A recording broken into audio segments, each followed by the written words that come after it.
এই মুহূর্তের সব থেকে বড় খবর, রঘুনাথগঞ্জ বিধানসভার 200 জন বিএলও ইস্তফা প্রদান করলো রঘুনাথগঞ্জ 2 নম্বর বিডিও অফিসে। আবারও জানিয়ে রাখি, রঘুনাথগঞ্জ বিধানসভার 200 জন বিএলও ইস্তফা প্রদান করলো রঘুনাথগঞ্জ 2 নম্বর বিডিও অফিসে। দেখুন সেই ছবি।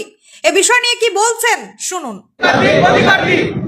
আমরা ইলেকশন কমিশনের এই রকম শেষ মুহূর্তে এত ভুরি ভুরি নোটিশ জারি করে মানুষকে বিপদে ফেলে দেওয়া, তার পরিপ্রেক্ষিতে আমরাও বিপদে পড়ব, এই অন্যায় আমরা মানছি না, মানব না। নির্বাচন কমিশনের খামখেয়ালি মানছি না, মানব না। নির্বাচন কমিশনের খামখেয়ালি মানছি না, মানব না। নির্বাচন কমিশনের খামখেয়ালি মানছি না, মানব না। কি সিদ্ধান্ত নিলেন আজকে?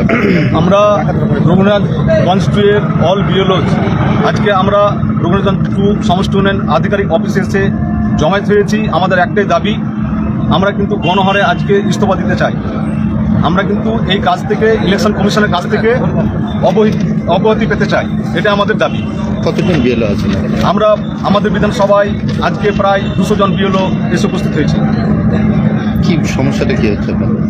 সমস্যা বলতে এখন বর্তমানে সাধারণ মানুষের, সাধারণ ভোটারদের যে কারণ দর্শিয়ে তাদের নোটিশ ইস্যু করা হয়েছে বা নোটিশ জেনারেট করা হয়েছে, তাতে কিন্তু ম্যাক্সিমাম প্রায় 80% রিজন হিসাবে একই ব্যক্তিকে যারা 6 জন বা 6 জনের বেশি পরিজন হিসেবে দেখিয়েছেন, এই কারণে তাদের হাতে নোটিশ ধরানো হয়েছে।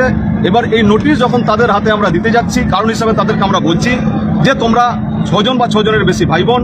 তারা অনেকে তাদের মধ্যে বলছেন যে আমরা তো 4 ভাই বোন, তাহলে আমার 2 ভাই বোন কোথা থেকে এলো? আপনি এতদিন বললেন একরকম, আজকে আবার কোথা থেকে ভাই বোনের গল্প চলে এলো? এই বিষয়কে কেন্দ্র করে আমাদের উপর তারা মারমুখী হচ্ছে। আমাদের কিন্তু জীবনহানি কিন্তু ভয় চলে এসেছে। আমরা মানুষ, আমরাও বাঁচতে চাই। আমরা কিন্তু যেহেতু একটা রুটে থাকি, মানুষের সাথে থাকি, সেই মানুষদের আক্রোশ আমাদের বেশি পড়ছে। আমরাও কিন্তু বাঁচতে চাই, আর আমাদের এই জীবন রক্ষার্থে আজকে আমরা কিন্তু গণহারে এই ইস্তফার দাবি চাইছি। কথা বললেন আধিকারিকদের সাথে? আমরা আমাদের এই বিডিও অফিসে এসে আমরা বিডিও সাহেবের সাথে প্রথম সাক্ষাৎ করি। উনি যেটা বললেন যে ওনার তো এখতিয়ার নাই রেজিগনেশন লেটার দেওয়ার বা অ্যাপ্রুভ করার, রেজিগনেশন লেটার অ্যাপ্রুভ করার। উনি কিন্তু ওভার ফোনে কিন্তু ইআরও স্যারের সাথে আমাদের কিন্তু কথা বলেলেন। আমরা কিন্তু একই দাবি ইআরও স্যারের সামনে কিন্তু ওভার ফোনে কিন্তু রাখলাম যে আমরা স্যার কাজ করব না, আমরা কিন্তু এই পদ থেকে অব্যাহতি চাই। আমাদের জীবনহানি দেখা দিয়েছে, আমরা বাঁচতে চাই। আপনার নাম, কত নম্বর বুথে? আমার নাম আনোয়ারুল হক, আমি 69 মুকুন্দপুর প্রাথমিক বিদ্যালয়ের একজন বুথের বিএলও। কি পরিস্থিতি, হঠাৎ করে আপনারা ইস্তফা দিতে বাধ্য হওয়ার কারণটা কি? আমাদের ইস্তফা দেওয়ার মেন কারণ হচ্ছে নির্বাচন কমিশনের দেওয়া ইনভ্যালিড নোটিশ যাকে বলা যায়। প্রথম কথা যে নির্বাচন কমিশন যে রাজনীতিদের নোটিশ করছে, 2002-এর বাংলা ডেটাকে তারা অ্যাপে ইংরেজিতে ট্রান্সলেট করানো হয়েছে। তার ফলে দেখা যাচ্ছে যে অধিকাংশ ভোটারের, প্রায় 90% ভোটারের কোনো না কোনো কারণে মিসম্যাচ হয়ে গেছে নামে এক্সপ্লেইনে। চলে যাবে না, ঠিক আছে ঠিক আছে, ওকে লেগে আছে কলার। হ্যাঁ বলুন। নতুনভাবে যেটা বলছিলাম যে ভ্যালিড ভোটারকে অযথা নোটিশ করে হয়রানি, এটা সাধারণত হচ্ছে কমিশন 2002-এর বাংলা ডেটাকে আমাদেরকে ইংরেজিতে করেছে অ্যাপে। তার ফলে 90% ভোটারের ডেটা মিসম্যাচ হয়ে গেছে। এই কারণে অনেকে নোটিশ করেছে। প্রথমে আমাদেরকে বলা হয়েছিল যে টাইটেল নেম আগে পিছিয়ে হলেও কোনো অসুবিধা হবে না, বা ছোটোখাটো মাইনর মিস্টেক থাকলেও একটু হলে আমাদের নোটিশ করবে না। কিন্তু এখন দেখা যাচ্ছে যে সবকেই নোটিশ করানো হয়েছে। সবথেকে যেটা বেশি আতঙ্কের বিষয় যে আমাদের এলাকায় আমাদের ব্লকে অনেকের 6 জন ছেলে মেয়ে নেই, কিন্তু ওনার বাবার নামে নির্বাচন কমিশন বলছে যে 6 জনকে লিঙ্ক করা হয়েছে।